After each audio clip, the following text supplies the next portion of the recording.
This is a Rogue Media Network podcast.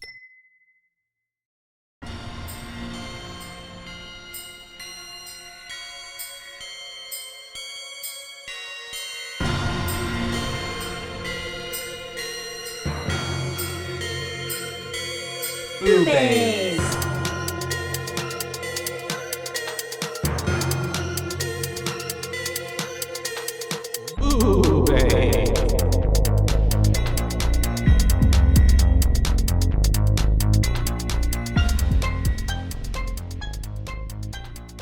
Hi. Hello, and welcome to BooBaes. BooBaes. That's right. We're your hosts. I'm Caitlin. And I'm Joshua. And today we're here to talk to you about a fucked up film. Yeah, pretty dark-sided, I'd say. At one point, my notes just go, what the fuck?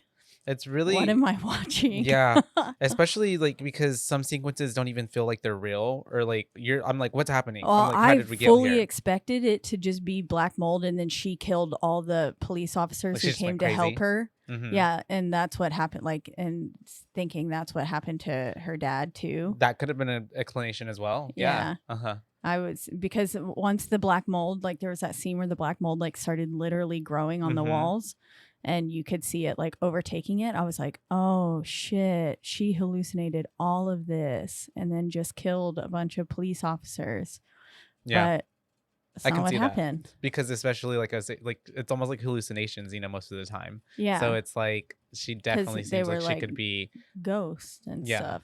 But then were they ghosts? Were they real? Were the cops who were laughing at her part of it? There's a lot of questions that get opened up with this because it doesn't necessarily Yeah. explain everything, and it's like cut in a way where it's like it's kind of like, I don't want to say PC, like, but you know what I mean? Yeah. Yeah. Maybe some reading in between the lines or rewatching will probably allow us Yeah, to I feel like see. I definitely need to Mhm. rewatch this film. Um My notes on it are All look over how the short. place? No, look how Oh. short they are. because you were just into it. Yeah. Yeah. And I was like, I think I'm in what? kind of the same. I can't even write down what's happening right now. I still had to I found myself having to like force myself to like, okay, get into the notes, like write something down so you remember where we're at or like what's happening. But it was there was also a lot of like, or at least what, like 1 2 3 4ish 5, like a lot of jump scares throughout the entire film. Yeah. It did a really, I guess, good job, I feel like, of building tension and then releasing it. One of them got me. Yeah, I'd say like 2 or 3 got me, honestly, because I was also kind of allowing myself to be like scared, if Get that makes scared sense. of it, yeah. But yeah, it is came out in 2023, but it is a reimagining reboot of a 2014 film called The Last Shift. Yes. Directed by Anthony DiBlasi, who Also directed this film. exactly, and co-wrote it with Scott Poley. And yeah, I tried to look into The Last Shift a little bit, and it seems like basically homeboy got a budget and was like, let me just make this but make it better. Yeah. And that's how we got Malum. So you want to just jump right in? Yep. Let's go for it.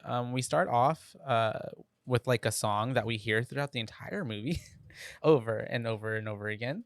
It was like the main theme song that you didn't hear really any other music. It was just either like background ambiance type of scoring, and then like this. And especially like we heard it in multiple ways, like either in humming or like over the intercoms or by the people actually singing it.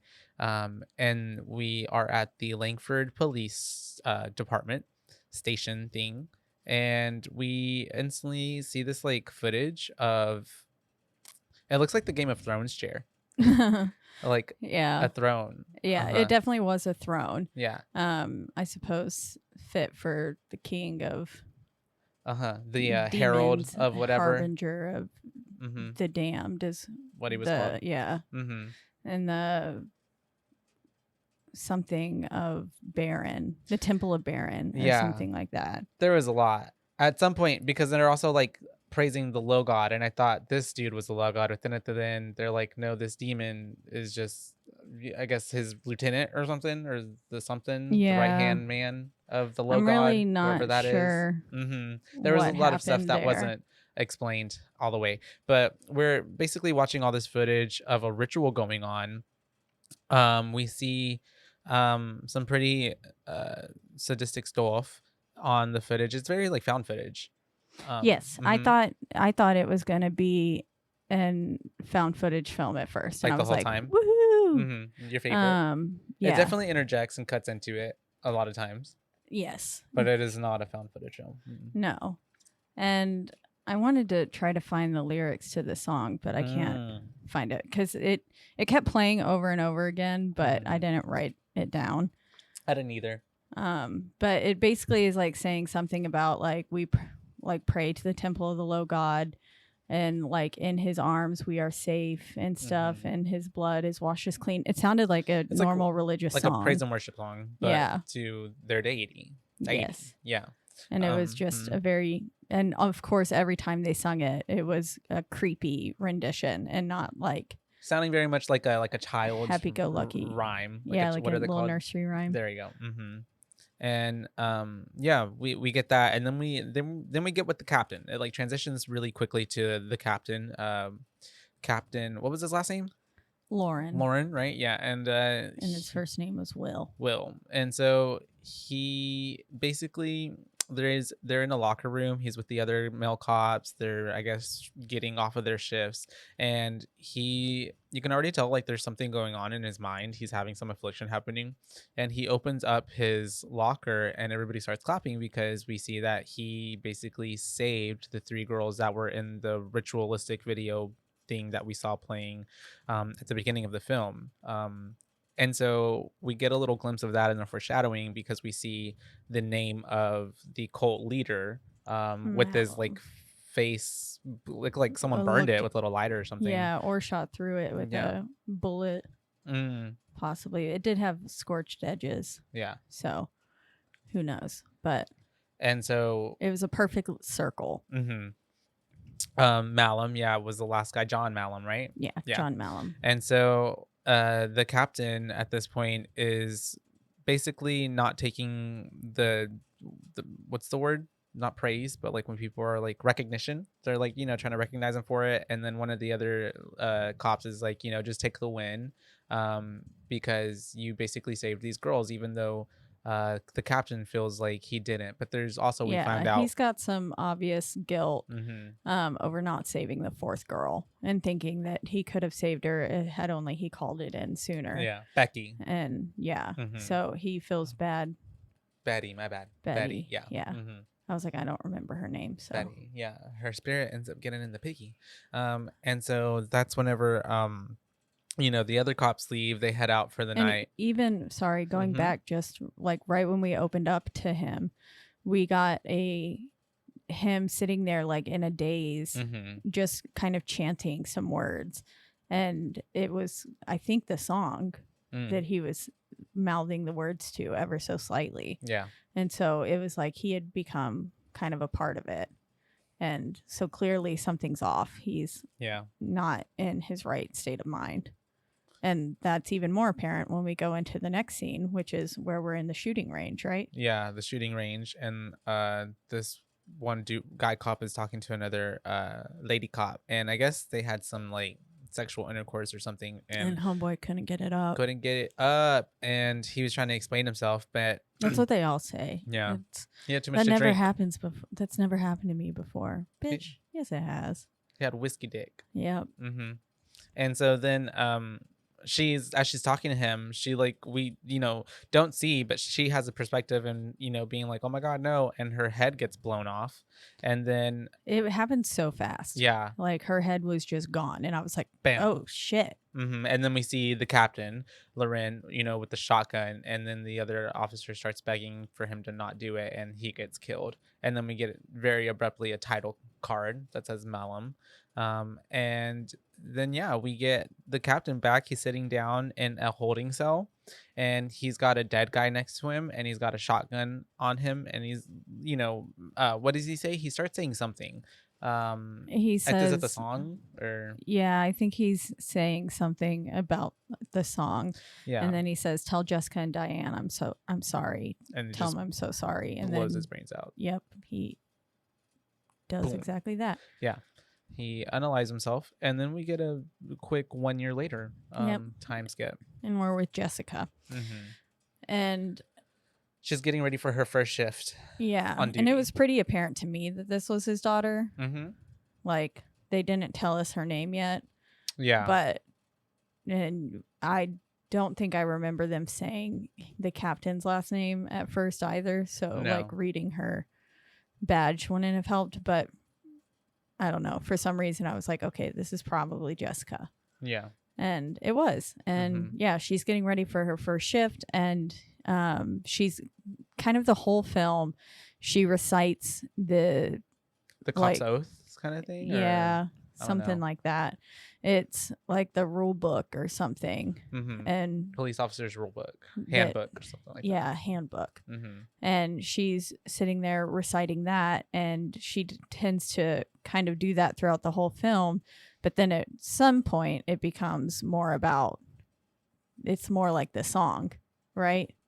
What do you At mean? some point she Oh, says yeah, like it like starts to shift into it. into a religious tone rather Mm. than Because it's like almost like a mantra. yeah, Or, like, I don't know. She always starts saying it whenever she's in her most like vulnerable and and like stressful yeah, situations. there you go.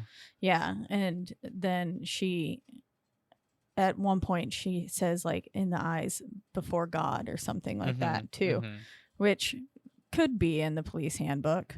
Well, I feel like But I mean, it's like on I the feel dollar like- bill and God we trust. Yeah. Like, so I feel like it's just like one of those type of situations. Yeah, Mm-hmm.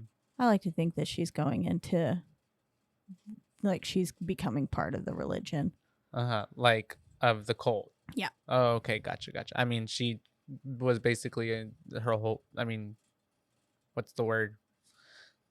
They baptized her, so she was already predetermined to be a part of it somehow, to be the queen, I guess. Yeah. But yeah, she's getting ready. She's about to go on her first shift, but before she does that, she goes to the cemetery to go visit her dad's grave tombstone to talk to him. She's like, I'm about to go on my first day. Can't believe I'm a cop. And then we have her drunken, estranged mother showing up, and she starts to stir the pot a little bit, I guess, because she's like, why is this where she asks her like why she's dressed like that, or you're not, your daddy didn't want you to be a cop. Yeah, he wouldn't have wanted this. Why are you in that uniform and stuff Yeah. like that? Mm-hmm. And the whole time she refers to her as Diane, Mm-hmm. which, so at that point you can definitely clue in that yes, this is Jessica and Diane, Mm-hmm. the two people he apologized to Mm-hmm. before offing himself. And she the whole time it just keeps referring to her as Diane, and I was like, is this her mom? Yeah, Because I was like, why are you referring to her by her first name? because she's estranged, because she doesn't like her. Yeah, I know. Uh-huh. But that I couldn't tell if this was like a stepmom situation. I wasn't sure if she like actually gave birth to her or not. Mm-hmm. Because That could be a she possibility. kept acting. I just like thought it was that. her mom, and that she just really did not care for her at the moment or didn't have a good relationship with her. Yeah. And that is, I mean, some people what that I know happened, but personally at don't first call I wasn't. their mothers by my mom. Yeah. They call them by their name. Yeah. Mm-hmm. It just confused me at Mhm. first is what I'm getting at. Yeah. And she's clearly got a drinking problem. She at first is like, I'm not drunk, and then pulls out a flask from her hip Yeah. and takes a swig, and then that's when Jessica's like, okay, all right, I'm leaving, basically. And you get this other little tidbit that her dad liked to, I guess, like model toys, like where you Mhm. would make like little figurines. Mm-hmm. And this one that was on his tombstone was his favorite one, and it was of a little knight kind of in shining armor on a horse. And a pose, like a gallivanting pose. Yeah. And we have, I guess that's honestly, I don't know why that even, it never really, it's a part of the plot like in storyline, I mean, but it never really drives or goes anywhere. Like it's not like it's a relic or something that helps to save, you know what I mean? Yeah. But yeah, apparently he liked to create things. And then Maybe this is just me spitballing and trying to find some sort of connection, but maybe it was like in his mind that was how he could be the king, like if that was a king on a horse or something. If Diane and them were supposed to be like the treasure jewels and the queen and stuff, I don't know, of maybe the cult. yeah. But And John was supposed to be the king. yeah, I know, but Oh. I'm saying that was the father trying to put him into their lives, not being a part of the cult, but just like trying to make himself. I don't know. Yeah. And then immediately they're leaving the cemetery, whatever, and then we get to see that on the back of his tombstone there is the cult symbol that we've been seeing since like the beginning of the film, but it's fresh and in blood.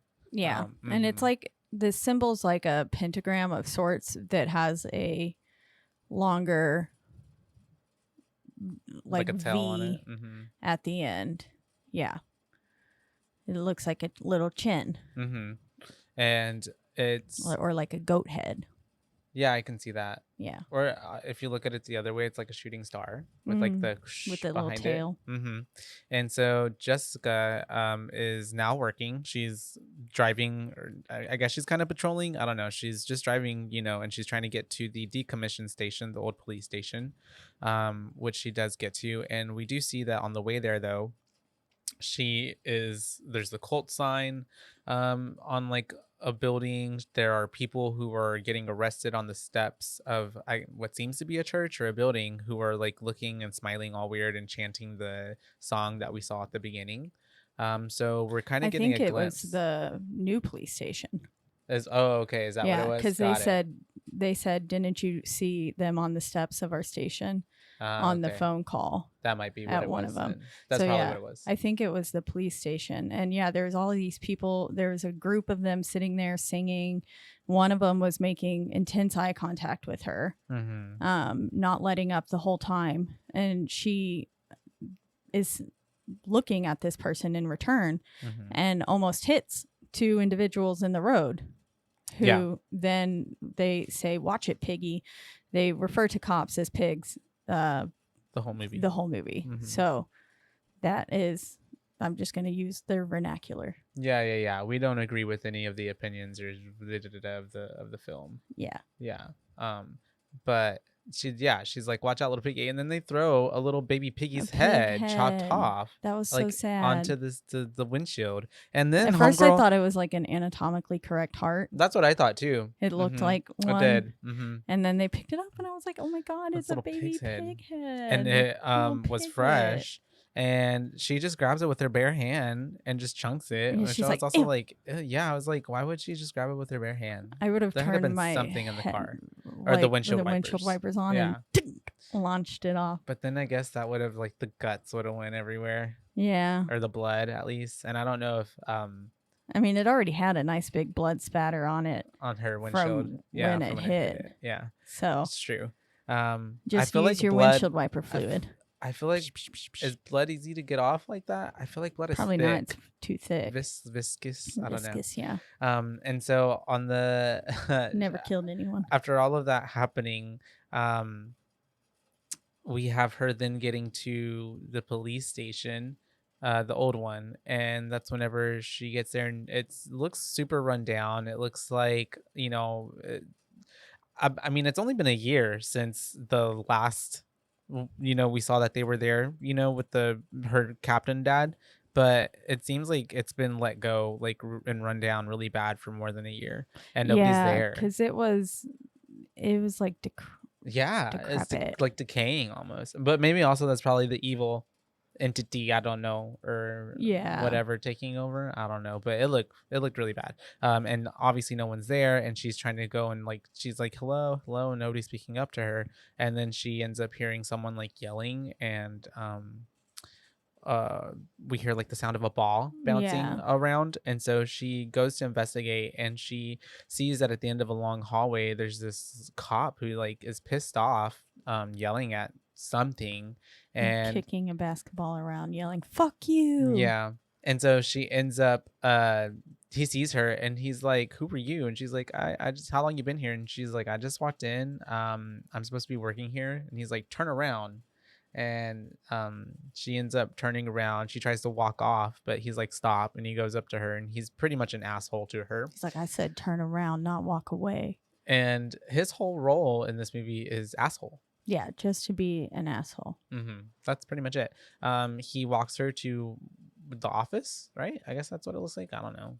Yeah, I would call it an office. Yeah, where we see that there's like a monitor that's like of the video cameras. There's a elevator in the room, which I also thought was kind of like, do rooms have elevators in them? I guess maybe it was like the lobby before, and like that's why there's a singular desk in there, and like so that's where they would check in before taking them to holding. I don't know. So I know it was pretty. That's my only explanation for that. But yeah, he's basically explained to her like, you know, your job is to just watch the building essentially. And he leaves her number. He tells her if there's any emergency, like to call him, but like don't really call him. Yeah, basically. don't call me for girl chatter and stuff. That's right. Yeah. Let's just call me only if, you know, like the building's on fire. Oh, and then he's like, "Wait a minute. Who are you? What's your last name?" And then she tells him who she is, and he's like, "You need to give me an explanation of why you would want to work this shift because it's not making sense to me." And he's like yelling at her. Yeah, he was very aggressive with everything that he did, and she's having to explain like, you know, I just wanted to know why. I want answers. Yeah, I want answers, and so she wanted to work where her dad worked because her dad was the best person to her. Yeah, and he's basically like talking shit about him. Yeah, because he's like, your daddy was a murderer and stuff. Killed my friends. Yeah, which we can see obviously, but like there were other forces, and so. As he's leaving as well, he tells her to not go into holding. Doesn't give an explanation why, but says don't go to holding. It's really like if you weren't paying attention, you would miss it because he didn't give any sort of explanation or anything. It was just like in passing. He was like, "Oh yeah, and don't go into holding." I think he was already like out of the room, right? Yeah, like, we just heard his voice. Yeah, he was like gone, and he just very matter of factly mentions, "Don't go into holding." And again, like if you weren't paying attention, you would miss that, and then you would be even more thoroughly confused while watching this film than you are if you're paying attention. It raised for me a bunch of like questions. I'm like, no, that's suspicious. Why does he want her to go over there? I was like, what? Yeah. But she ends up, you know, kind of settling in a little bit, and then she starts to hear a bunch of weird noises. Like she's kind of going super exploring. Yeah, and yeah, it is very immediately. What the first one she hears, water splashing. Yeah, she hears like little feet pitter pattering basically through the shower while she's in there looking at her father's locker. Yeah, and then she hears a basketball yet again from around the corner. And then she goes to the gym, and that basketball's in the middle of the room. Yeah. With like a spotlight on it, which also, what? Because the lights are off, but there's a spotlight around it. Maybe it was some buildings have it's like called a safety light or something, where it's just this light that never turns off. It's always on. And so maybe it was like that. Emergency lighting. Yeah. In a way.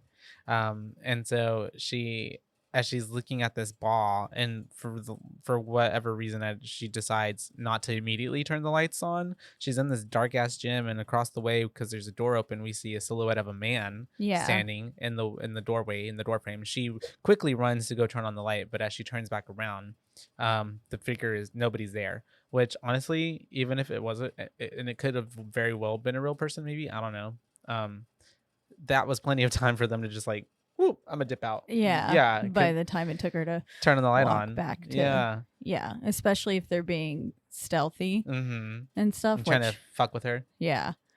Then they definitely had enough time, which I think it was somebody in a police officer's uniform. That much was apparent. I think it was the ghost of her dad. Yeah, I can see But that. it could have also been. Now, I'm trying to decide if the 2 officers who come to help later are real, if they're ghosts. I don't know. I feel like I still don't know. they're ghosts. I feel like and maybe they got died killed, that day. Mhm. Yeah, and everything. Yeah. And that's why they were there and acting the way that they were. Mm-hmm. Yeah, because, but then I don't know. Well, obviously the cult leader girl people, those were like not ghosts, but like more like demonic at that point, right? Because like their teeth were all like sharp and they had like Pointy. red eyes. Yeah. And They like looked like they'd been decayed for a little bit too. and then one had like her eye like that. I don't know, like closed up. It's just some of them did look real and some of them didn't. So I don't know. I'm still confused on that part. I'm not sure. And maybe that's the whole point of the film, is to not know. Yeah. But yeah, I had no clue. Also, though, the amount of like stuff that she's putting up with and still staying there to me is ridiculous. Yeah. No, the moment I heard water splashing behind me, like little pitter patter of feet, I would have been out. I would have been like, at that point, I would have known. Wouldn't have stayed in that place knowing how many people died there. Yeah. By myself. By herself. That's one thing. Yeah. Maybe with some other people, but like by herself. And especially like there's one thing like I will say there was just a lot going on. For me, I would have been like, nah, like once, okay, twice, 4, 5, 10 different sounds going on, and like from all different parts of the building, you know? Yeah. Because at this point she's like, oh, I hear something going. It's a lot of this movie is a lot of like, oh, I hear something, I'm gonna go over here and check it out, or I hear something, I'm gonna go over here and check it out. She did not know how to just stay still. But yeah, there's just a lot going on. So she's homegirl, like you said, was at her dad's locker. She was investigating that, but then I believe she hears another sound and she ends up it's someone yelling, and she ends up going to the front, and it's that old man at the front, and he's in the glass doors of the building, and she's trying to talk to him like, you know, like, how may I help you? Need help? Like, what's wrong? But he's just yelling about like, she needs me, like, where is she? Yeah, where's my daughter? Where is she? And starts peeing. Yeah, he was like asking questions, and it seemed like legitimately he was in distress, and then all of a sudden he just unzips his pants and is peeing on the door. Yeah. And then the pee's coming through the door, which is gross. The pee was super yellow. Yeah. Homeboy needed to drink some water. But yeah, he pees on the door, and she, you know, goes, mops it up once she sends him away and stuff, and is then back in the office, and she gets a prank call. She does, yes. And it's some lady on the phone, right? And when she starts being like, hey, Piggy. Yeah. And then I don't remember if they say more. I think it was just that, right? Just like the hey, Piggy stuff. Yeah, I think it was just the hey, Piggy stuff at this point in time. She hangs up. Because it's later on when they start talking more, because that's not the first time she gets called. But yeah, she immediately then calls over to the police station because she's like, hey, I'm getting like prank calls over here at the old station. And the dude on the phone is like, wait, who are you? What's your name? And so immediately after she gives him her name, you know, he's just like, look, we've got a lot going on over here, and prank calls are at the last like of the bottom of our list. So like, just, you know, whatever. And also I think it's because of her last name. Obviously he kind of doesn't really want to help her, because there's a lot of bad blood, is that a good way to say it, bad reputation with her name associated, and, you know, her being her dad's daughter. And so once they tell her that, she gets rightfully pissed off and goes back to the locker where she's already tried to get into it with like big wire cutter thing, and then she finally gets so fed up that she can't get into it, because she even tries hitting it with like a fire extinguisher, and that doesn't work. So then she decides to shoot it, and that works. She's thankfully nothing ricocheted or anything like that and hit her.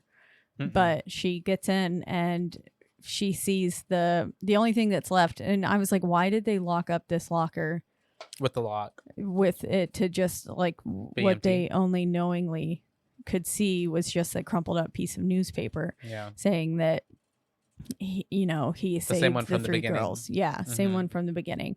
And she's looking at that and then all of a sudden notices that the corner of the locker is kind of pulled up Mhm. and that it's got a false bottom. And she opens it up and finds like a little thing of casework, Mhm. A basically. shoebox Yeah, like a little shoebox of casework, and she, and a shoe in a bag. yeah, Mm-hmm. and she opens it up and she finds the casework basically for all the girls he saved, and then a bunch of info on the cult as well. Yep. A bunch of newspaper clippings. It looked like, kind of like almost as if they could be tied to the wall with the red string and stuff. Mm-hmm. Yeah. But it was just all condensed into one little shoebox. Yeah. And so obviously this is kind of something that she's going to be interested in because she's looking for answers as to why, her dad would do the things that he did. But as she's in the middle of looking through this box, she starts to hear a pig snorting. So she goes to her little office area and sees on the monitors that there's a pig outside of the front of the building. And so she calls the police department to be like, hey, there's a pig over here. What do I do? And he's just like, once again, not giving her the time of day. But then, like, after kind of being a dick to her, is like kind of half apologizes and is like, you're the only punching bag that I have. And I'm like, yeah, okay. He's like, At look, least it's I'm being sorry. honest. We're kind of in the weeds over here. Yeah. And it's been a shit show. And this is whenever I think the first person I can take it out on. He was like, this is whenever he mentioned, whenever you said earlier, I know you saw like what was happening on the steps earlier. Yeah. And what we're dealing with down here. And so he's just like, look, like just leave the pig outside and we'll deal with it later. It's okay. And so she ends up, not listening. That. Yeah, and brings the pig in. Goes outside and is out there for far too long, honestly. Yeah, because she's out there taking pictures of its back. Which you could do inside. Yeah, because on its back has the same demon, symbol. Pentagram symbol thing painted on it and what looked like blood. Fresh. Yeah, and I was like, girl, you're out in the open. And she's just taking pictures and I could tell like she is somebody not could slip in past the door. What's spatially aware to her surroundings. Yeah. And so she brings it in. Also at that point I was like, why are you what like I would have brought water out to it and left it outside, like, because what is it gonna do inside? Yeah, besides just walk around and snort. Yeah. At least outside it'll be outside. I don't know. And so it she, like you said, it comes in, she's giving it water, she puts it in a holding cell, and she sees that it has a collar and it has the name Betty on it. And then she hears something again, so she goes out, she's investigating, and she goes to what is it, like the back door area? Is that what it is? Yeah, because that's when she calls in the back. She's like, this could be a possible B&E, breaking and entering. Code 9. I need help. And we do see that the back door was like held open with like a rock at the bottom, a stone. And at that point she's looking around and investigating. We get one like false scare with some mannequins. Not mannequins, what are they? The things that people shoot at the heads, shooting dummies. And then we have her getting confronted by the old man, right? Yep. Yeah. It was because at first you could tell someone was in there with her. Yeah. Like you could hear somebody clattering around. And then the man's there right behind her. And oh, that's right. Because he's in there, but she gets up to the he scares her or something, right? Yeah. And then she gets up to the office room, and that's whenever he ends up being in like the hallway.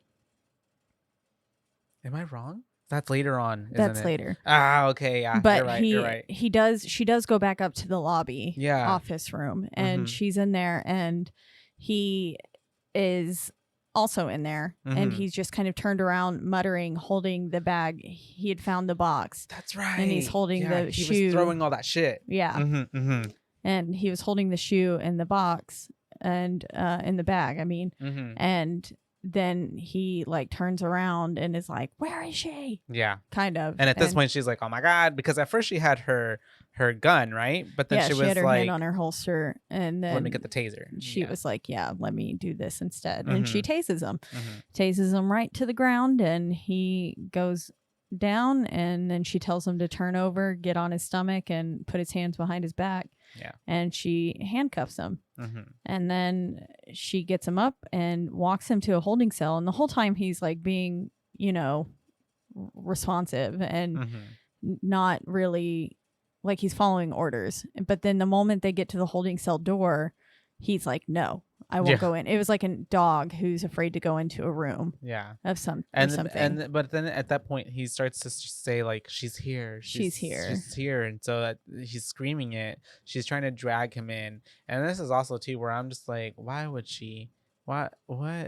She starts to pull him in, and immediately I'm like, someone's gonna close that on her, or somehow it's gonna close. And what happens? That door closes. And she gets locked in there with the man. And he grabs her ankle, tripping her, making it to where she can't get to the door in time. And so they're locked in this holding cell with one another, and it's really dark. Yeah, it's really dark. Pitch black, I'm assuming, and we just can only see them because it's a movie, but she's trying to get to her flashlight. So she's trying to turn it. She turns on her flashlight, and he starts like barging at her, right? But then she like goes out of the way, and he's at the door.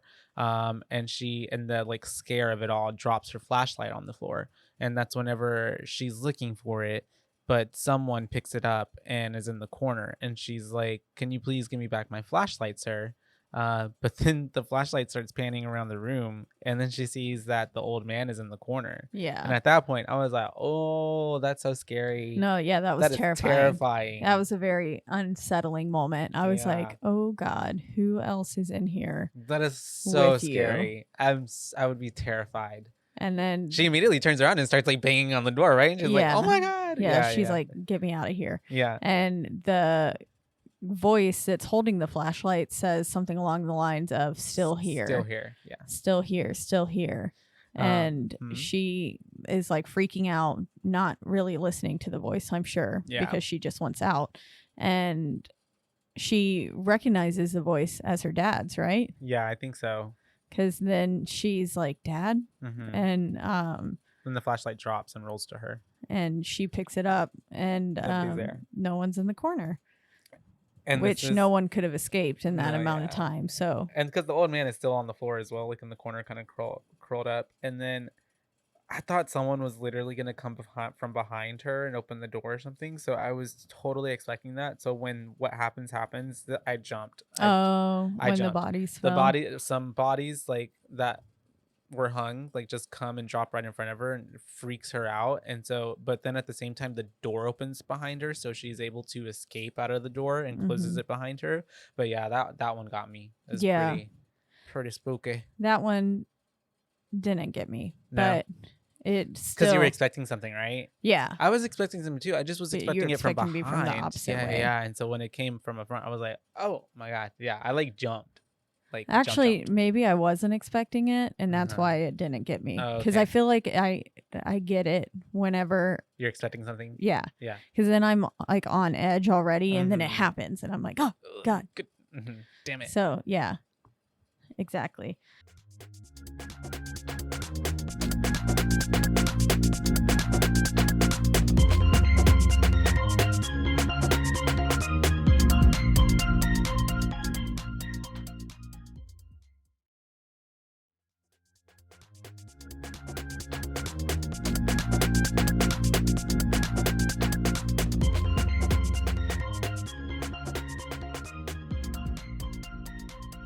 So she immediately like runs to the main office after all this shit starts happening, because she's spooked out, and she calls the cop that she was talking to earlier at the police station, and she's like, there's some spooky stuff happening here. I need help immediately. Yeah, she was like, I just was wondering who you were talking to. And he was like, what?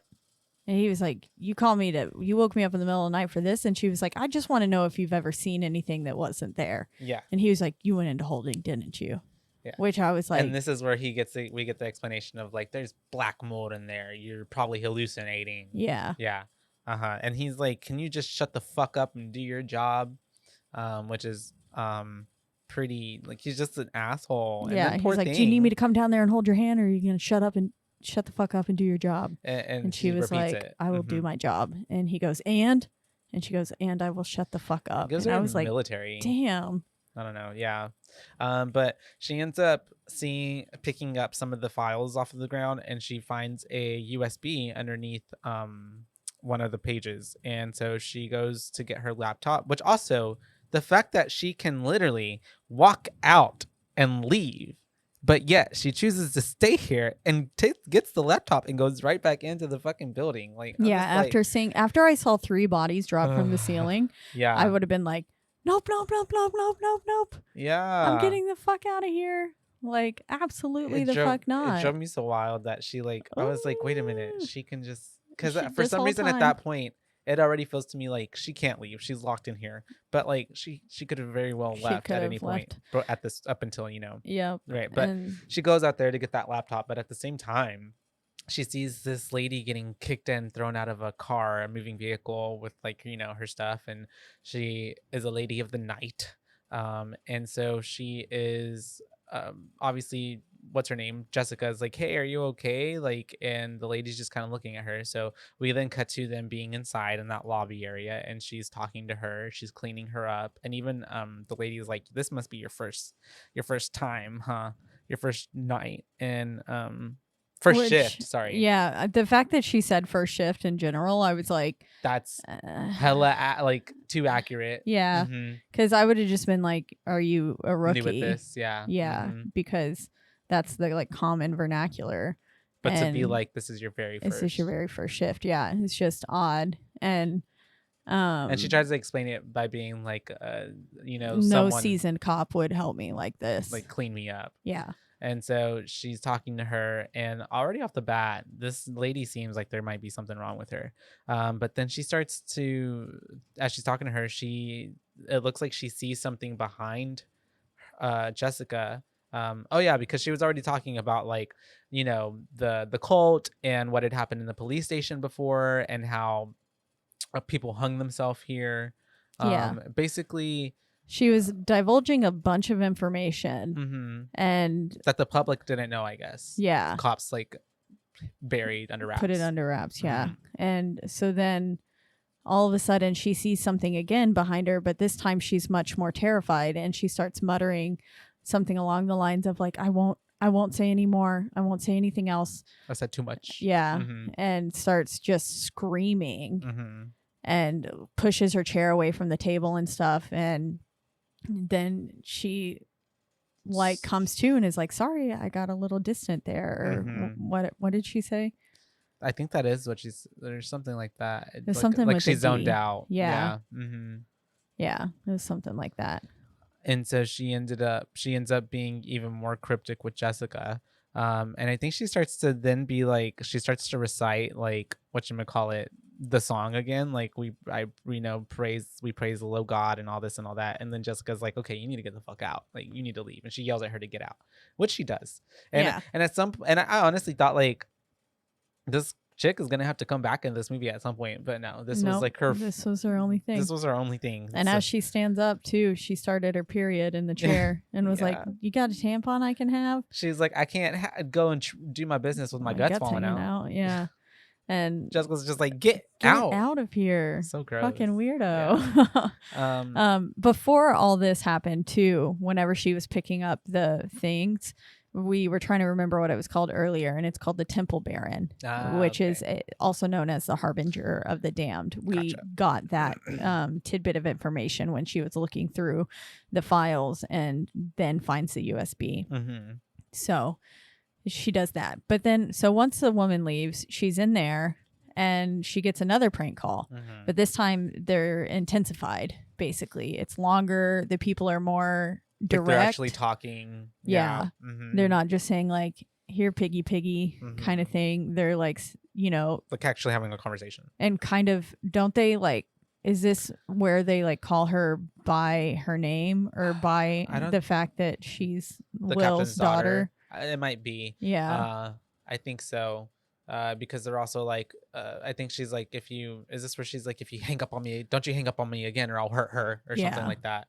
And then she's, Jessica's trying to get information like what are you talking about? And like, it never divulges anything else from there. Like they don't say. And so then, we end up having her hanging, or no. This is whenever she's still on the phone with them. And then we see like someone behind her, like a figure and like a sheet over their head and the symbol, and it's pretty eerie. But immediately, because the camera is like panning, it's like as soon as we see the camera panning from right to left, like we don't see it anymore when it's over her left shoulder when the camera comes to the other side. And then she hangs up, and that's whenever she calls the police station, and she starts to be like, hey, like I got another prank call, and this time it was more intense. I think they might be hurting someone. And that's whenever that guy on the other end is like, well, I shouldn't be telling you this, but those 3 girls from a year ago were kidnapped all tonight from a party. Yeah. Which also, why were they the same party? Anyways, but yeah, they were kidnapped, and he's just like, please stay there. Like, there's obviously a lot going on. We'll send someone down maybe later to help you out, but right now you need to stay there because you're a lot more helpful there to figure this out or something like that. Yeah, and they did mention her name. Not the girls, but the girl that they kidnapped. Yeah. Her name. Oh, okay. Yeah. Okay. And they mentioned it. And if it was on this one, it might have been a later one.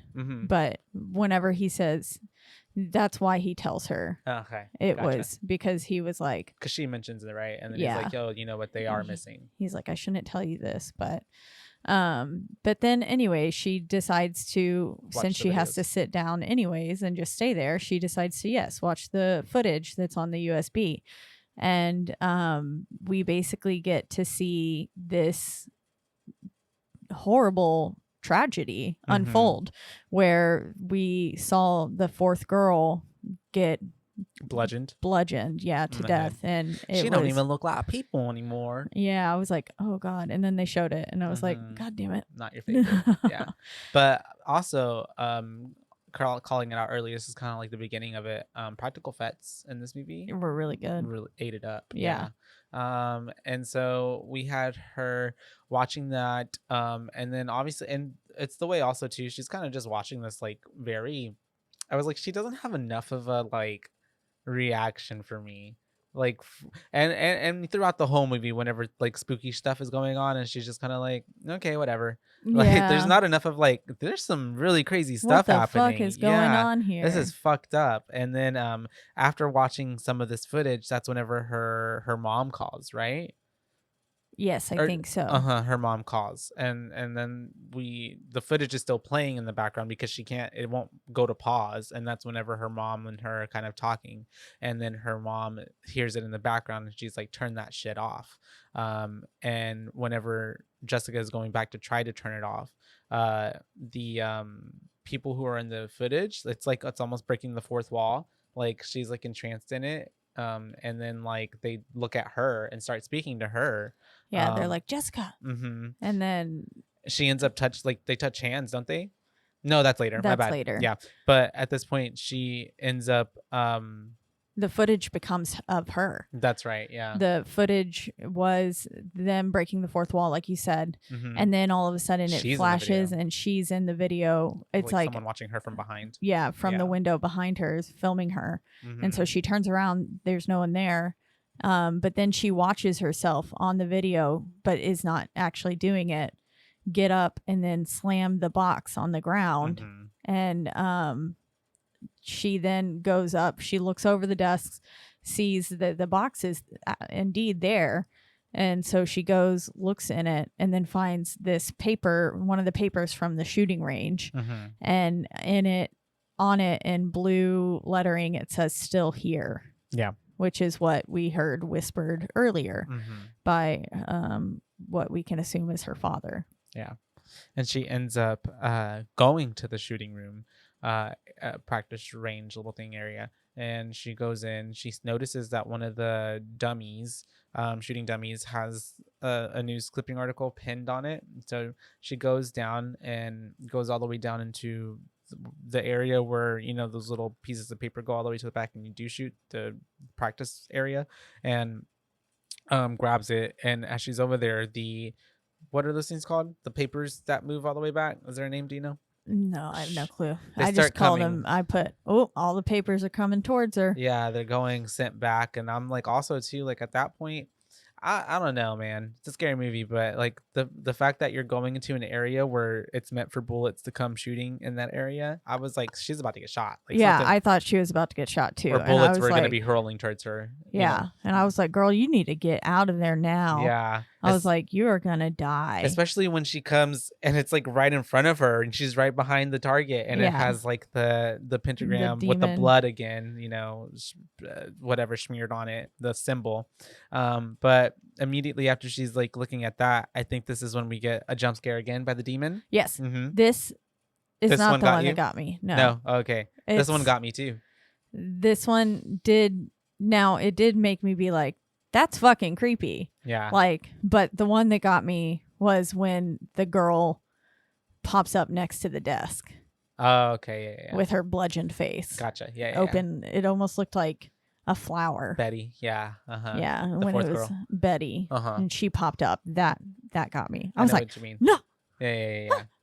The and even with this demon thing, like the practical effects, like excuse me, sorry guys.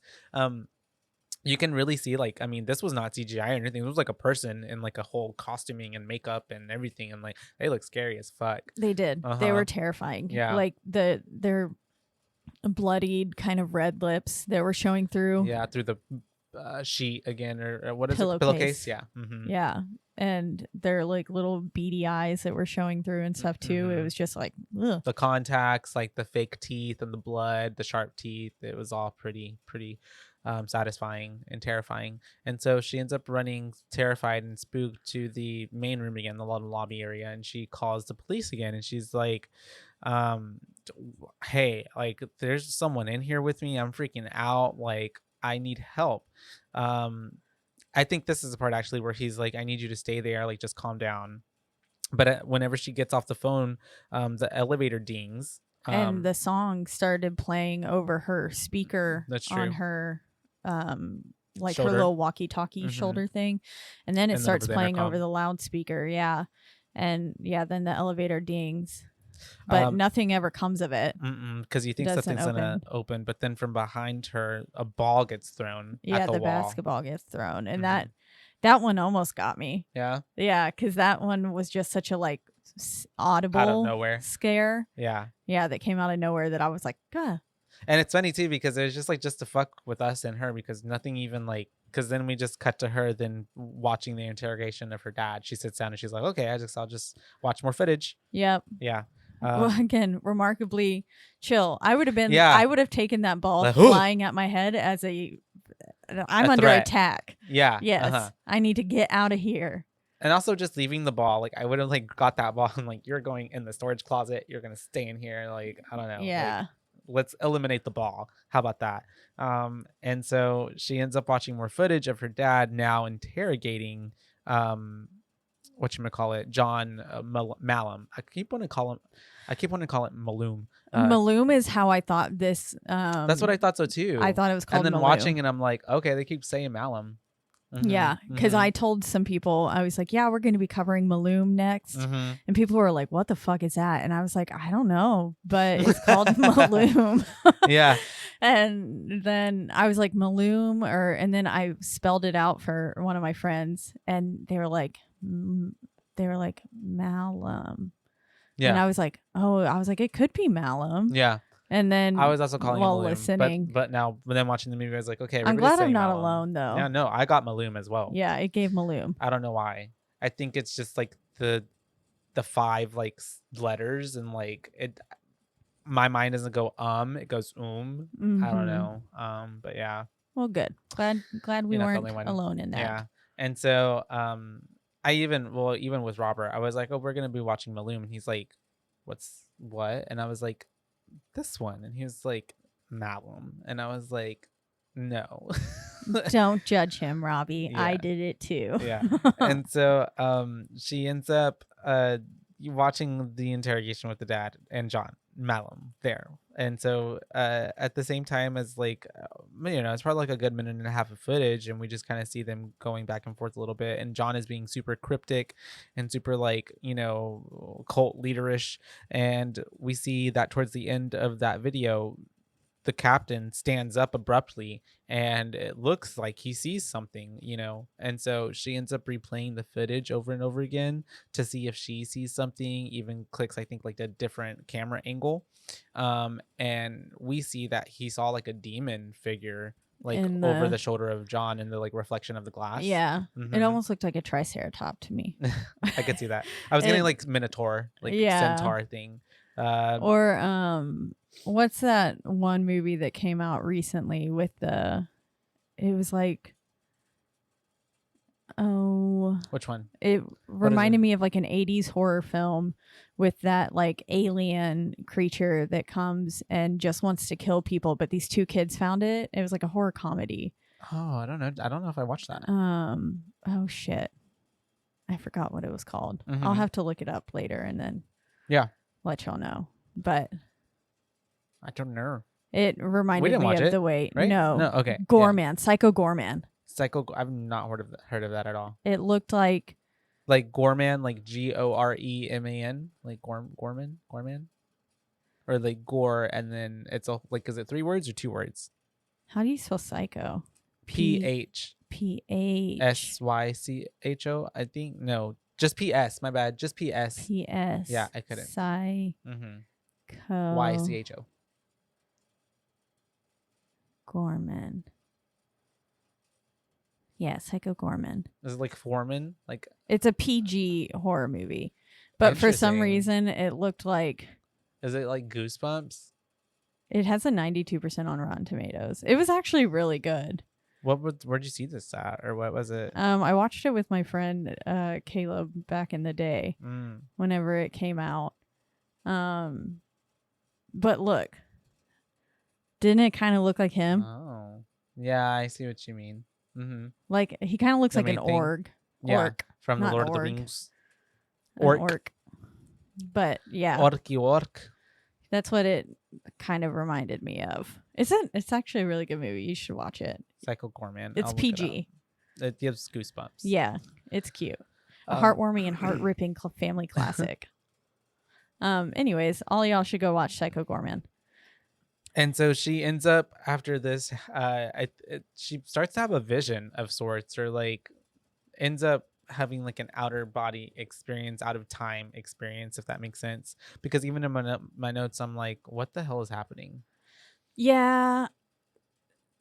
It's like a vision of like a whole bunch of stuff happening. Yeah, so this is when the bag gets put over her head, yeah, right? Yeah. Or the pillowcase. And then like she's like now in this room with a like body bag. A morgue setting. Yeah. And then like people are running in and out, but I couldn't tell if like this is real or not. And then it's like the people from the video, but they're dead, but they're not dead. Yeah. And it's John, but he's dead, but he's not dead. So I don't know. It was so confusing to me as well, especially whenever she woke up on the floor. Yeah. And I was like, and also when she was in the bag as well and just like couldn't move, I was like, wait, is she like, did someone drug her? Now she's immobile, like, and she was just crying. Like, I don't know. Which that's a natural. One time I had to get a spinal tap, and whenever you get a spinal tap, you can't like it. They like numb your whole body. Oh, I don't know. Yeah. Because you can't move. Yeah. I couldn't like really control my limbs. Yeah. And all I could do was lay there for like several hours, and watch TV, and for some reason it freaked me out so much I started crying. I mean, if you don't, because I was like, I couldn't move any part of my body. Like anxiety inducing. Yeah. Yeah. It freaked me out. And so she ends up, like you said, waking up on the floor. And at this point, I believe she's like now stumbling or trying to like, she's hearing noises, but then we hear one of the cops being like, hey, is anybody here? Like, and so she has her gun pulled. And so when she ends up meeting him, they're like, whoa, like, hey, put your gun down. Like, it's all good. We're just here to help. We were trying to call out, but nobody answered. And so These are the same cops from the beginning of the film that were working with her dad, and they're like, the one big guy was just like with some bolt clippers and like, okay, I got the whatchamacallits undone, because I guess we failed to mention earlier she had tried to exit the building and they now are chained. The doors were chained at that point. Yeah. They were chained in, and he came in with the bolt clippers and was like, I got the back door undone, kind of thing, which is like, that's terrifying, because then someone's could get in through the back door. Yeah. It's we need to leave now situation. Yes. But we don't, because now we're just talking. Because why would we leave? Yeah, because he sends, one of them has to go get the old man from the holding cell, and then as we're doing this, she's asking the cop questions about her dad, and he starts to tell her like things, and then he goes and I don't know why he would, but shows her the gun that he used to kill himself. I was so confused. I was just like, what the fuck? This is so dark. Traumatizing, yeah. And then the way she's like, I'm gonna immediately touch that. I want to look all over that. Yeah, I know. And she was just like, is that? And then reaches out for it. And I was like, what? And he's like, don't touch it. Yeah. And he's treating it as if it's like possessed or something, like it's evil. It's wrapped up. He's like, don't touch it. He's they like, just keep it in the corner propped up. This is gonna burn with the building or something like that. Yeah.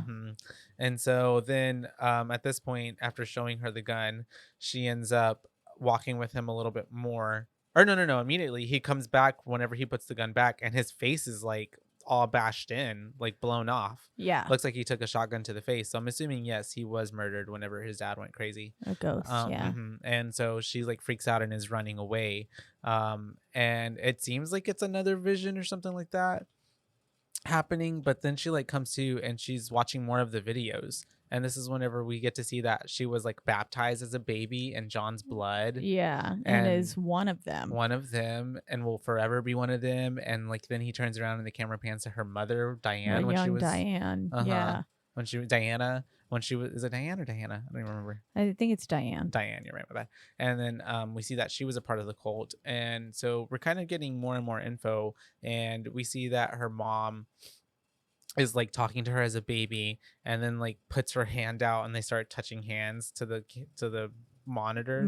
Yeah, this is when that happens. Yeah. And yeah, then she immediately gets a phone call from her mom, or no, she tries to call her mom and her mom doesn't pick up. That's right, because she wants to like be like, what the fuck. And so this is whenever my jump scare happens. Yeah, because now we get this girl She's with her sitting face at the blown desk, off. and her face is all mangled, and she pops up next to, she's crawling for starters, which we all know I don't like crawling things.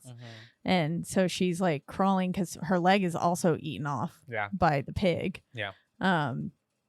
And so she's sitting there crawling and lunges at Jessica. And I was like, God damn it. And the camera goes like with her it's like right in the camera's, lens. So it's like a big wide angle shot of her. Yeah, and it was pretty like, gnarly. Good practical effects. Yeah, really good team on the makeup department. And they ends up she ends up obviously getting scared, and she's running throughout the place, ends up getting chased into like a basement area, or like another like part a storage room. Yeah, there's a lot of storage in there. And it reminded me of Jurassic Park when they're hiding in the kitchen. Oh yeah. Because she was having to go hide behind things. But then we see the little creature crawling around, just like and it's making pig noises too. Yeah. And so I at this point already was like, this is just a pig. But she ends up trying to shoot, and finally she ends up shooting at it, killing it, and it ends up being the pig. She killed the little piggy. And so this is not little piggy, it was a giant pig. One instance where we see that she's doing things and seeing things, but whenever we come back to reality, we find out that like it's not what it was.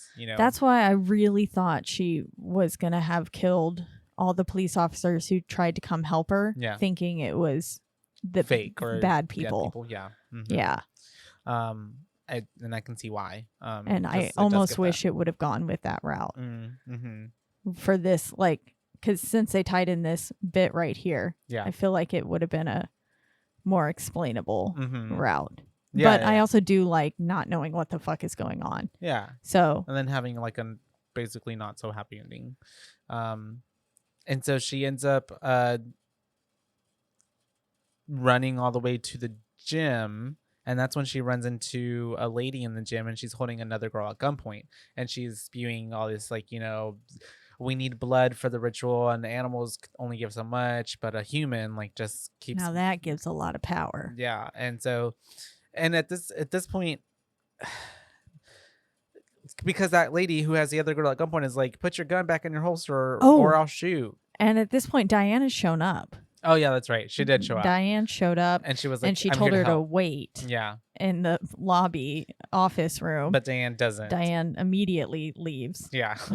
So, and so, which gets her literally killed. Yeah. Later. Which I also don't understand.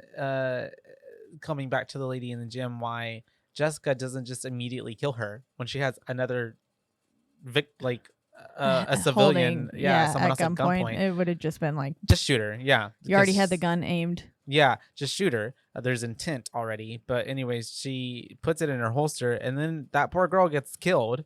And then as soon as she gets killed, and then Jessica shoots the lady who was holding the gun, these people just start running towards Jessica, which is pretty. Her line horrifying. Too, when she was like, "I'm right here, cunt." Yeah.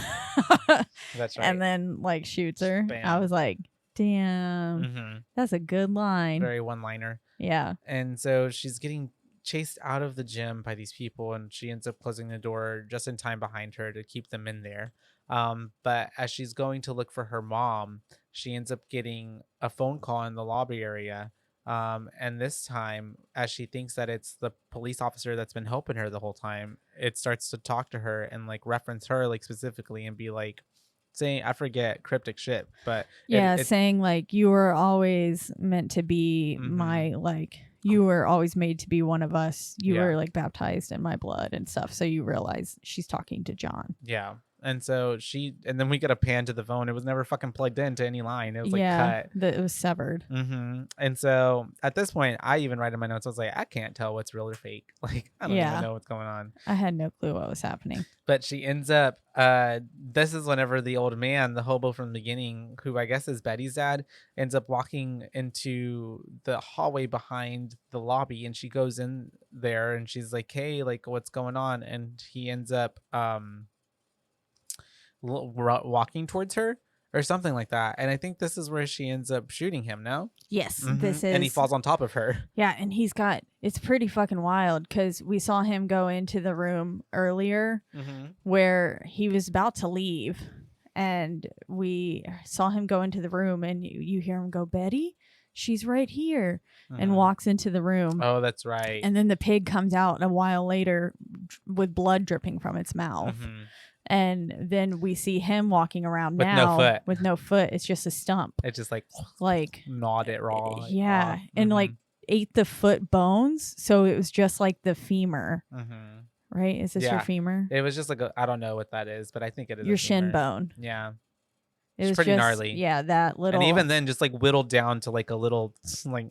He looked like Captain Hook. Yeah. With like a peg leg. But in bone. And then it wasn't all the way to the ground, was it? Or it was dragging on the ground. Okay, yeah. It was like scratching the ground. And so she's like freaking out, right? And then she kills him, and he lands on top of her. And then at this point, I think she like gets out from under him, and then she ends up seeing that another girl, like this dude has another girl on a pentagram, and he's stabbing her. Yeah, right? Stabbing her. And she ends up shooting that dude. She shoots him, but not before he slits her throat. That's right. And so then she walks up to her, and she's running up to her, and she's like trying to hold her throat together and is like, please stay with me. Please stay with me. Please, please, please. And then we realize she's dead. Yeah. It was a little too late. Which kind of goes back to the beginning whenever that one cop was like, have you ever had to watch like the light leave someone's eyes, Yeah, you ever watched a man die? And so now she has. Right, face to face. Yeah, and it all gives like, because they're all like dying and getting murdered on top of the same little symbols we've been seeing throughout the whole movie. Like this is all a part of the ritual. And we have her running off to some other room again, I don't remember, but she ends up seeing that the third girl is being hung up. Is it in the holding cell? Yeah, right. And she's being hanged, and Jessica's trying to help her, and like not help her well enough, I will say, but help her and get her down. But she ends up getting tossed to the I ground. thought whenever she pulled out the knife, because she hesitates, I thought she was going to stab her or do something. Yeah, me Yeah. too. I thought so too. and then She doesn't help her well enough. Yeah, because then she gets kicked away.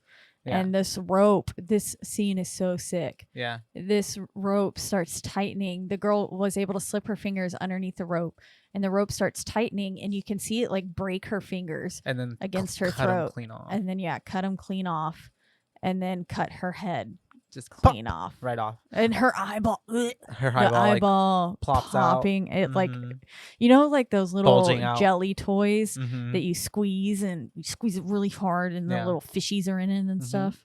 And they come out. That was her eyeball. Or like the balls that have like the little net around them, and you're like, Yeah, and you Mhm. squeeze it through the little, and it Mhm. poops out. yeah. Yeah, that was her eyeball. Mm-hmm. Ugh. And yeah, her head pops right off and just covers Jessica in blood, which is pretty cool. Pretty And gnarly where we looking. get our thumbnail picture from. Mhm. We do.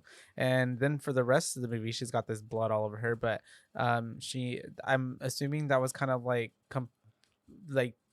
a big step in the ritual, because then that's whenever we have her then going to some room where she sees the throne, and then we have all the people behind her, right, or something like that.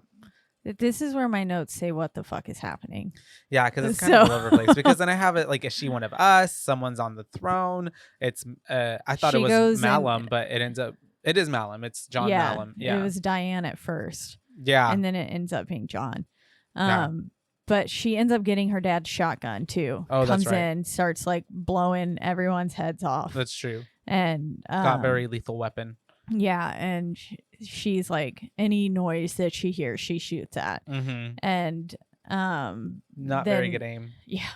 And then she runs into that room where the girl is sitting there with the pillowcase over her head with the like blue lips and she's like saying that thing like squish squish squish squish wash, talking about the balls or whatever she had cut earlier. And the police officers are on the dog leashes coming from behind. she picks with the two police officers whose heads we saw got blown off. Mm-hmm. This movie, kind of like our last movie, Hereditary, lots of heads getting blown off or cut off, and rituals and cults of shit. Mm-hmm. That's true. Yeah, it's fucking wild. Mm-hmm. And she's sitting there saying stuff about like, she's basically saying exactly what needs to happen in order for the ritual to take place. Yeah. Like, she needs to become one of us. She needs to believe. She needs to come willingly. Mm-hmm. She needs to do this, this, and this. And then she'll be part of this kind of thing. And then what happens? She ends up running out of the room, right? And that's when she runs into the room with the chair. Yeah. And we see Diane on it. And then she's like, ends Mom? up being and it ends up being John when she takes off the thing, and he looks sick and like just decayed and like has demon eyes and these razor sharp teeth, and he's just kind of like grimacing at her. And then that's whenever we have like the crowd of people popping up from behind her. Mm-hmm. And the lady that she saw earlier that she had shot, and they're welcoming in the demon. It's there. Not the harbinger, the herald, right? The herald of it was a harbinger of the damned. Harbinger of the damned. There we go. Yeah. And then Temple Baron. His they say the Temple Baron approaches. Mm-hmm. The practical effects were really good, and like the way that because it looked like it was all done like no CGI or anything. Like it reminded me of, I think I like Cenobites almost in a way. Yeah. Yeah.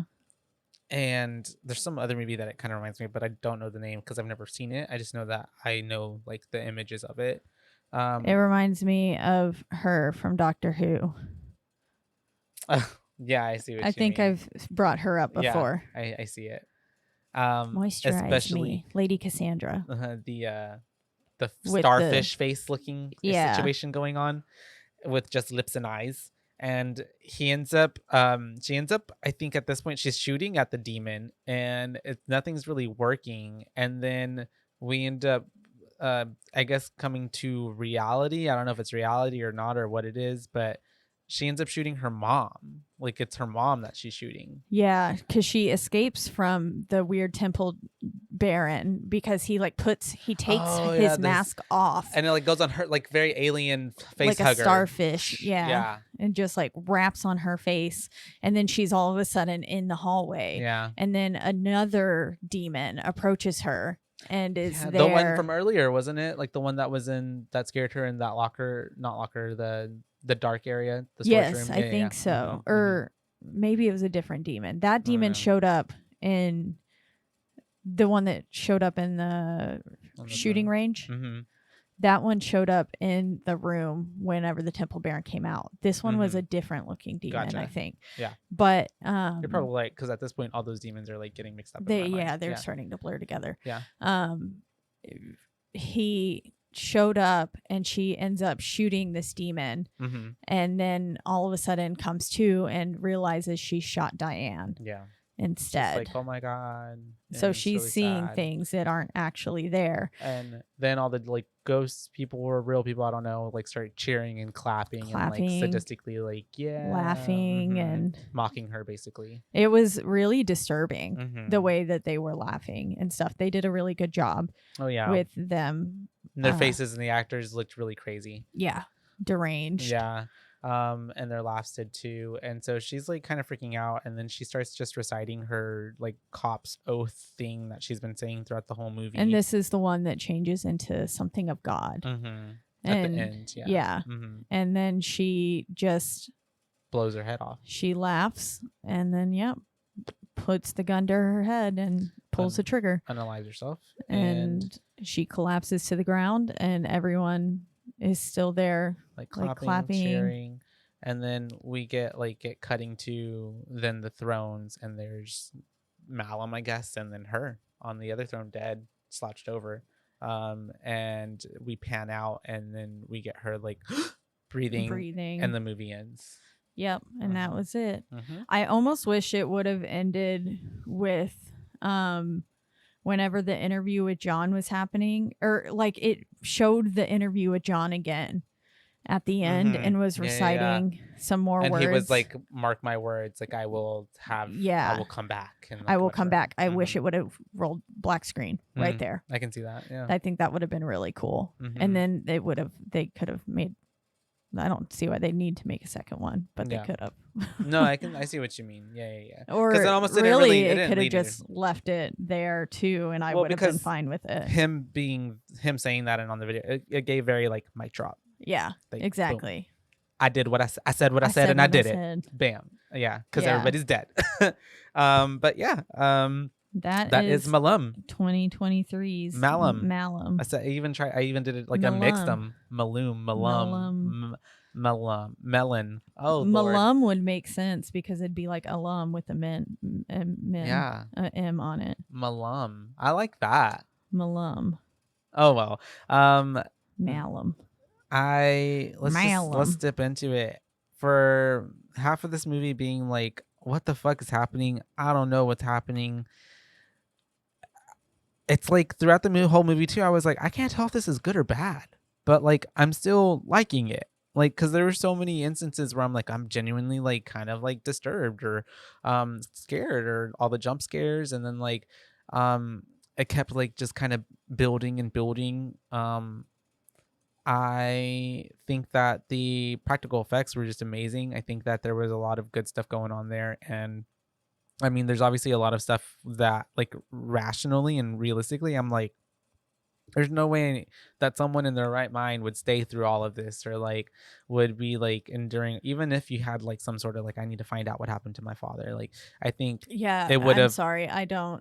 I love my dad, but I don't. That would have been like enough to find answers like in this situation. Let's leave, and then we'll find out answers outside of this building at night by myself. Like maybe I'll come back with some people or something, you know? Like it's just that feels like a good time to like retreat and rethink and reassess. I honestly, I couldn't tell you. I think really basically like the mom and the being in the cult and her being already kind of indoctrinated and spoken for kind of fucked Jessica over. She had no choice, I guess. Yeah. And then I can't tell if the dad like lost his mind and then became a part of it, or was a part of it the whole time, or like they were a part of And it. like Then, that's where they even knew to find Jessica or to find Diane, and knowing because Diane says at one point that Malum just showed up on her doorstep one day. Like he didn't age, and it was like looking at a nightmare or a monster or something like that. Yeah. Yeah, I don't know. There's a lot of questions. I know that it was a remake of that original one. So impregnated her just so she could become the queen. Yeah. Or like, yeah, what if her dad is not even her dad and John was her dad this whole time? Yeah. That could be a situation. I would like that. Yeah. I feel like overall though, it had some really good themes. It was only like an hour and 30 minutes, so it was pretty digestible. And I kind of like that it's leaving me kind of asking more questions than like feeling like it was all like wrapped up and now, okay, I know everything about it. I don't know. I kind of feel like it leaves it up to our interpretation and our imagination, and it kind of makes it a little scarier. But I would probably give it like, honestly, like, oh man, I'd give it four, a 4, just for the amount of like tension that I was feeling and the amount that I was like, oh my bad, that I was like this on the couch, like, I don't know what's about to happen next. And then, or like, this is freaking me out. Like, the shit just hit the fan and you have no clue what's going on. And you're just like, what the fuck am I?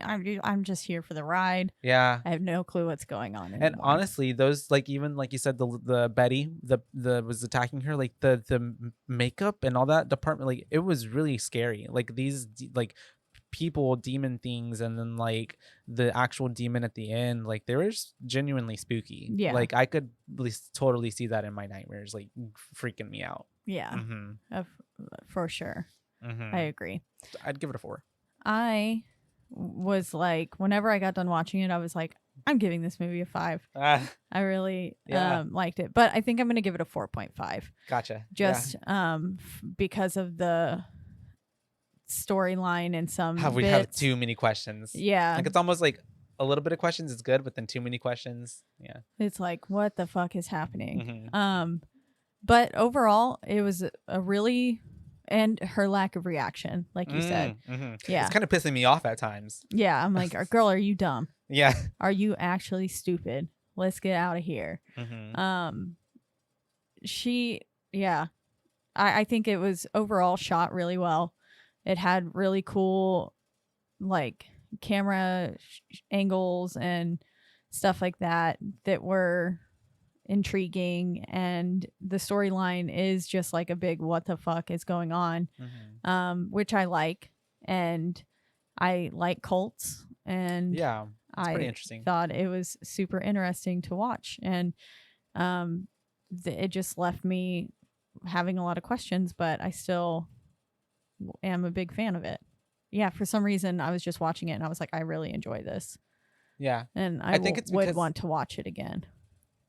It had me on the edge of like, I don't know what's happening, and then I don't know what's gonna happen next, I guess. Yeah. I think it was a very good film, and I want to rewatch it to see if I can't pick up other things and see if there's some more foreshadowing and stuff that I maybe missed out on, and stuff like that. But yeah, I think I would give it a 4.5 for me. I don't have any fun facts today because all the trivia is that this was a remake of The Last Shift. Yeah, same. And so I even tried to look up The Last Shift, and it kind of almost seemed like kind of beat for beat of what this was. Yeah. Well, yeah, one of the reviews on IMDb, it's pretty savage. It says a laughable cash-in by remaking his own movie from 9 years ago. And so he says there was something very, very familiar. I'm assuming this is a man because it seems like an asshole wrote it. Okay. I could be wrong. They gave it a 3 out of 10. But basically it says, if there's something very, very familiar about the storyline in Malum, as if I had actually seen it before somewhere. Perhaps I'm mistaken, but I sat with an overwhelming sense of I've seen this already throughout the course of the 92 minutes that this 2023 movie played for. And then I found out that the director, Anthony DeBlasi, 2023's movie was just a remake of his own movie, Last Shift, from 2014. And he said, how lame is that? And I was like, that's really not that lame. Yeah. It's a kind of a common thing, and go for it. If Homeboy wanted to remake it, Homeboy can remake it. Well, it's like anybody. It's like an artist or like music. Like if someone wants to remaster, or like Taylor does it all the time. Yeah. If someone wants to redo something, I mean, I get it. Like I probably would too if I had something that I thought was like a really fucking great idea, but it didn't have the budget or like I didn't have the resources, but now I do. I'd remake it. Yeah, exactly. And so it goes on to say, if you've seen the 2014 movie Last Shift, do yourself a favor and skip on this 2023 movie. You've basically seen it. Yeah, it says talk about a lazy approach to directing. It says the acting performances in the 2023 were fair enough. However, that they weren't familiar with any of the cast ensemble in the movie. And it's like, well, that's okay. You don't have to know everyone in every movie. You don't have to have a big actor. And then they say, now if you haven't watched the 2014 movie Last Shift already, then I guess you'll find some entertainment in this 2023 remake. But if you've watched a 2014 movie, there's very little to be thrilled about in this unnecessary remake. So that guy just shed all over it. But you know what? Hey, we liked it, Mr. Antony. So good job. And De Blasi, we're hoping to see some other movies from you. I feel like you got some good ideas in you. Yeah. This was a very unique kind of approach to a horror film, in my opinion. And I've never seen anything really quite like it. Well, I guess maybe there are. I mean, there are movies that kind of fall like Cult and this and police officers and like, you know, investigative type of movies, but people who are the last one in the building. Kind of thing. But it definitely had its own spin to it. It definitely, I feel like, for better, like it really, I think it tried to bite a lot off that, you know what I mean? Like it had a lot of ideas going on and a lot of like, I'm sure, you know what, this with like a limited series, like 8-episode series, like we could go into the backstory of like her, have 2 episodes where like now we're in the cult flashback when Diane was young and like how everything happened, how she got into it, how like they excommunicated out. Now like it feels like there could be a lot more built onto it. I agree. Yeah, but as always, we're in the lovely Rogue Media Network studios. That's right. They take great care of us. And you can listen to us and all the other amazing podcasts on this network all in one central place, and that is at roguemedianetwork.com. And then if you want to listen to us on any place where you get your podcasts, the biggest 2 would be Apple and also Spotify. But wherever you do listen, don't forget to rate, review, like, and subscribe. That's right, because that's the only way we can get ahead in this world. And word of mouth, tell your friends, tell your pigs, tell your moms, your cult dads, leaders, tell your cult leaders, tell your John Malums. Yeah. And if you want to reach out to us and let us know your thoughts on Malum, if you've seen it and whether or not you also called it Malum, please let us know to make us feel better on our one social media platform, which is Instagram, and that is at BooBaes Podcast, and that's at BOOBAES, because we're your BooBaes, not your BooBabes. That's right. And until next time, you guys. Bye, Baes. Bye, Baes.